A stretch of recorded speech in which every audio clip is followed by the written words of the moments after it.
Media star world के देश का आईना कार्यक्रम में आप सभी का वेलकम है। देश का मीडिया सत्ता की गोद में बैठकर लगातार आवाम को गुमराह करने की जद्दोजहद में लगा हुआ है और सत्ता की जबान बोल रहा है। आज हम आपको बताएंगे कि जम्मू कश्मीर में हिजबुल के 3 आतंकियों के साथ गिरफ्तार हुए जम्मू कश्मीर पुलिस के डीएसपी दविंदर सिंह की गिरफ्तारी को देश के मेन स्ट्रीम मीडिया ने किस तरह मजहब का चश्मा पहनकर पेश किया और अपनी बहस लोकसभा में कांग्रेस के नेता अधीर रंजन चौधरी के ट्वीट पर घुमाते रहे। ज्यादातर चैनलों की बहस सिंह और खान के इर्द गिर्द घूमती नजर आई। इस कार्यक्रम में हम न्यूज 18 इंडिया, इंडिया टीवी, जी न्यूज और आज तक पर हुई डिबेट को शामिल कर रहे हैं। उससे पहले आपको ये जानना जरूरी है कि डीएसपी दविंदर आखिर कौन था। दरअसल 57 वर्षीय दविंदर सिंह 1990 में जम्मू कश्मीर में बतौर सब इंस्पेक्टर शामिल हुए। पुलिस में भर्ती होने के महज 6 साल के अंदर उन्हें आतंकियों के खिलाफ कार्रवाई करने वाले स्पेशल ऑपरेशन ग्रुप यानी एसओजी में शामिल कर लिया गया। दविंदर ने 14 साल तक स्पेशल ऑपरेशन ग्रुप में सर्विस के दौरान कई बड़े ऑपरेशन में हिस्सा लिया और इसी वजह से 1997 में उन्हें प्रमोशन देकर सब इंस्पेक्टर से इंस्पेक्टर बना दिया गया। इसके बाद 2018 में आतंकियों के खिलाफ कार्रवाई करने पर दविंदर सिंह को शेर कश्मीर गैलेंट्री अवार्ड से नवाजा गया, जिसे अब जम्मू कश्मीर सरकार ने आदेश जारी कर वापस ले लिया है। पुलिस सर्विस में आने के बाद से ही देविंदर सिंह पर कई बार गैर कानूनी काम करने के आरोप लगे। कई दफा वह पुलिस की नजरों में भी आए, लेकिन हर बार आतंकियों के खिलाफ कार्रवाई करने के रिकॉर्ड ने उन्हें बचा लिया। इसके बाद 13 दिसंबर 2001 को संसद पर हमला हुआ, जिसमें 14 लोगों की जान गई। इस हमले का आरोपी अफजल गुरु तिहाड़ जेल में बंद था। उस वक्त अफजल ने अपने वकील सुशील कुमार को एक लेटर लिखा था और उसमें कहा था कि डीएसपी दविंदर सिंह संसद हमले में शामिल मोहम्मद नाम के शख्स को दिल्ली लाने, किराए का घर दिलवाने और एक कार खरीदवाने के लिए कहा था। उस वक्त डीएसपी दविंदर सिंह जम्मू कश्मीर पुलिस के स्पेशल ऑपरेशन ग्रुप के श्रीनगर के हमहुमा में तैनात थे। फिलहाल राष्ट्रीय जांच एजेंसी एनआईए दविंदर का आतंकियों से गठजोड़ करने और दूसरे मामलों में उनसे पूछताछ कर रही है। साथ ही यह पता लगाने की कोशिश की जा रही है कि दविंदर सिंह किस तरह से आतंकियों की मदद करता था। सूत्रों के हवाले से बताया गया है कि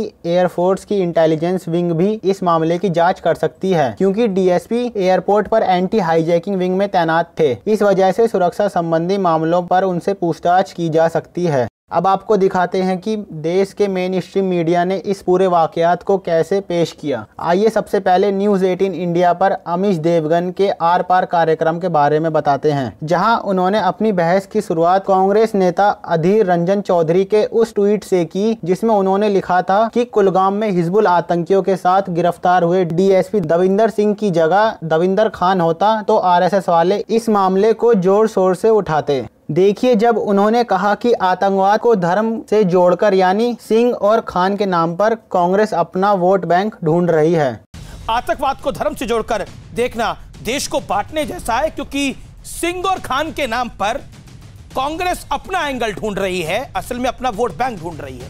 पहले भी कांग्रेस हिंदू आतंकवाद का दावा कर चुकी है। लीजिए अब देखिए, जब उन्होंने सम्मित पात्रा की टर्म का इस्तेमाल करते हुए कहा कि यह तुष्टीकरण का 2020 है। सम्मित पात्रा आपकी टर्म को यूज कर रहा हूं, ये तुष्टीकरण का 2020 चालू है। जो आगे निकल सकता निकल ले। लीजिए अब देखिए, जब अमीश देवगन ने कहा कि शाहीन बाग में जिन्ना के नारे लगाए जा रहे हैं। वहां तिरंगा झंडा भी होता है, वहां जनगण मन भी होता है, बिल्कुल सही कहा आपने। लेकिन उसी शाहीन बाग में जिन्ना वाली आजादी के नारे भी लगाए जाते हैं। जिन्ना वाली आजादी के नारे भी लगाए जाते हैं। ये शर्मनाक है। तिरंगे झंडे के तले अगर आप जिन्ना वाली आजादी के नारे लगाओगे तो ये देश चुप नहीं बैठेगा। गौरतलब है कि राजधानी दिल्ली के शाहीन बाग इलाके में हजारों की संख्या में लोग 15 दिसंबर से सीएए और एनआरसी के खिलाफ लगातार विरोध प्रदर्शन कर रहे हैं। हालांकि कोर्ट केस होने के बाद भी दिल्ली पुलिस प्रदर्शनकारियों से सड़क खाली करने की अपील कर रही है। इसी बीच लखनऊ में देर रात प्रदर्शनकारी महिलाओं द्वारा बनाई गई बैरिकेडिंग की रस्सियां खोल दी गयी, उनके कंबल छीन लिए गए, टेंट लगाने का सामान गाड़ियों में भर लिया गया, आसपास की दुकानें बंद करा दी। इतना ही नहीं, उन्होंने टॉयलेट तक में ताला डलवा दिया। यही नहीं, ठंड से बचने के लिए जलावन की लकड़ी पर भी पानी डाल दिया गया। लेकिन लोग अभी भी वहां डटे हुए हैं। उधर अपने आप को सबसे तेज कहने वाले आज तक के दंगल कार्यक्रम में रोहित सरदाना ने संघ के जानकार संगीत रागी को सरदाना ने यह तक कह दिया कि संबित पात्रा को उनके खिलाफ भी प्रेस कॉन्फ्रेंस कर देनी चाहिए। संबित पात्रा को आपके खिलाफ भी एक प्रेस कॉन्फ्रेंस कर देनी चाहिए। हमला हुआ। अब देखिए कैसे उन्होंने कार्यक्रम में राजनीतिक विश्लेषक के तौर पर आए इफ्तिकार मिसगर को कहा कि इतना तो आप घर पर भी नहीं बोले होंगे जितना आज तक पर बोले हैं। हिंदू पे ना क्रिश्चियनों पे नोबडी यहाँ मत ले किया कीजिए कि मुझे तो बोलने नहीं देंगे। जितना आज तक पे बैठ के आप बोले उतना घर में नहीं बोल पाएंगे आज तक। बता रहा हूँ आपको, सारे फुटेज निकाल के देख लीजिए। उतने घंटे जितने घंटे आप आज तक पे बैठ के बोले धारा 370 के बाद से आज तक इतना घर में नहीं बोल पाए होंगे अपने, फिर बैठ के यहाँ बोलेंगे कि मुझे तो बोलने नहीं देंगे। उधर इंडिया टीवी पर सौरभ शर्मा ने कुरुक्षेत्र कार्यक्रम की शुरुआत रणदीप सुरजेवाला और संबित पात्रा के बयान से की। अब देखिए जब कार्यक्रम में संघ समर्थक संगीत रागी द्विराष्ट्रीय सिद्धांत की आड़ में मुसलमानों पर निशाना साध रहे थे और सौरभ ने उन्हें रोका तक नहीं। फिर जब कार्यक्रम में दूसरे मेहमान शोएब जमई ने उन्हें रोकना चाहा तो सौरभ ने कह दिया कि पहले उन्हें अपनी बात पूरी करने दें। सुनिए उन्हें, इससे आपको काफी कुछ पता चलेगा।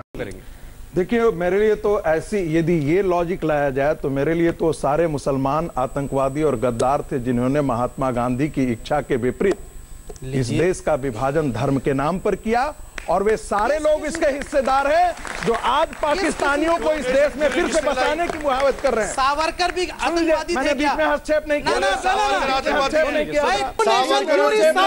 बोलने दीजिए, बोलने दीजिए, पहले सुन कंप्लीट कर।